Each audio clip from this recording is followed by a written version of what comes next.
Can the Seattle Mariners make the postseason in 2024? Let's talk about it.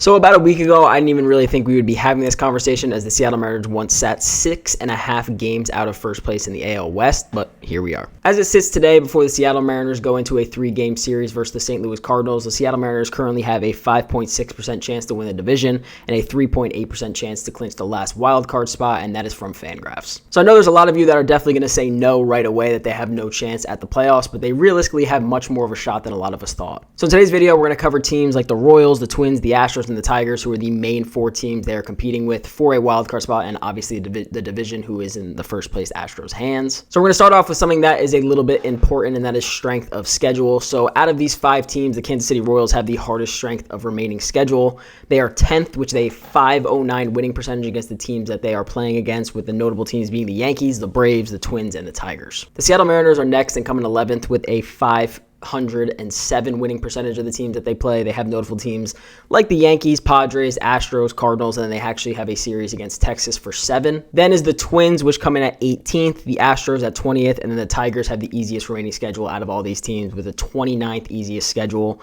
And they have 6 against the O's and 3 against the Royals, which are their main notable matchups left. So kind of going along with some of these teams, one key thing that's really going to have to play in the Mariners' favor if they want to make the wild card is one of either the Twins or the Royals just has to really struggle the rest of the way. They do end up playing each other this weekend and maybe one more time if I'm not mistaken, but basically the Mariners need one of them to absolutely just poop the bed. So they need either the Twins to, win all 3, or the Royals to win all 3, because I believe they do have a very similar record. I think they maybe half game up the Twins might be right now.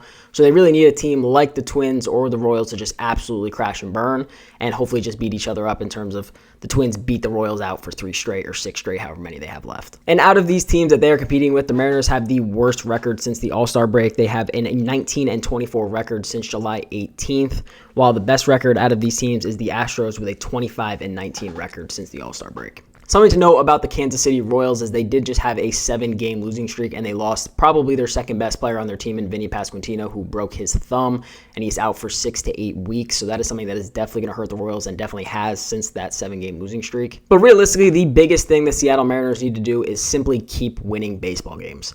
They have 4.5 games out of first place as we speak, and the Astros did just get swept by the Cincinnati Reds. Shout out Ty France for yesterday's game.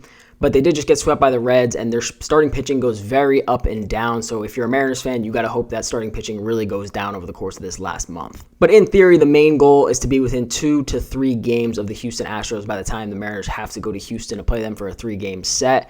That is basically the telling point on how the Mariners will possibly make the playoffs. And you might know a little beforehand if they, going into that series, they're 5 games out. That's really pushing it, especially because they do play the A's, who, as we know, the A's are doing pretty well. That's the last Mariners series there is. But something I kind of just wanted to tap into real quick, as I said, the Astros did lose a 3-game set to the Reds, and the Mariners were allowed to gain 2 games on them after that series split versus the Oakland A's. But one key thing I kind of want to talk about is basically how the team's been performing since Dan Wilson has been the Seattle Mariners manager, and obviously Edgar Martinez came into the hitting coach role as well. So I think this is probably one of the most painful things, I would say, because over this course they are 7-6, but offensively they have been doing much better, and this might be skewed, by the 16-run game, but nonetheless, these stats are much better than they have been. So over the course of those 13 games in WAR, they have a 2.8 WAR since Dan Wilson becoming a manager in August 22nd, which ranks them tied for 6th in all of baseball. They have a 119 team WRC plus, which is tied for 4th in baseball.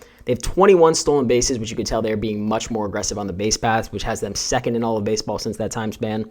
And only a 24.2% K rate, which has them 11th in all of baseball. So they are finally not leading in that, and they have finally gained a little bit of ground in terms of not being one of the worst teams striking out in the entire league. But here's kind of why, and I never like to blame pitching, because pitching has been fantastic all year, but the bullpen has really struggled, giving up 3 walk-offs to the A's and the Angels.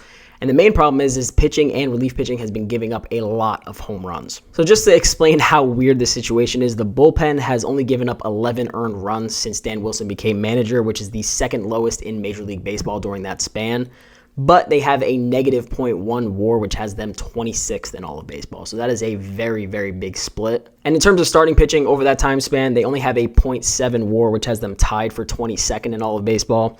And like I said, the home runs have been the biggest problem. They have a 1.99 home run per 9, which has them the third highest in baseball across that span. So I know I have tweeted some things that are kind of just out of frustration, saying, this season's over, like they don't really have a shot. They can't win these easy games against, the Angels. The Angels absolutely destroyed them this year, which is the most frustrating thing of it all. But nonetheless, I do think the Mariners do have a chance.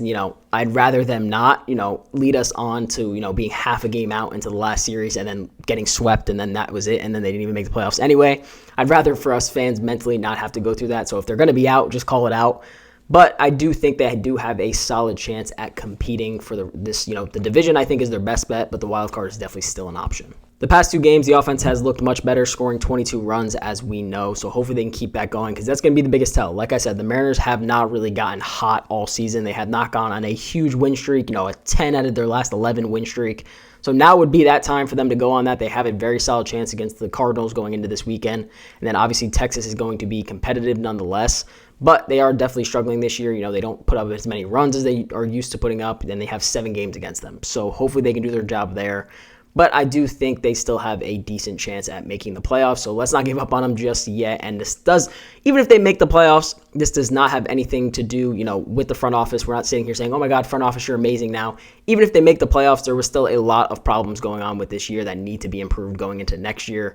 And Jerry Dipoto has been extended through at least 2025, as we found out yesterday. So please let me know your guys' thoughts on that and whether you think the Mariners do have a legit chance at making the playoffs this year. But otherwise, I hope you guys did enjoy the video, and I'll see you guys in the next one. Peace out.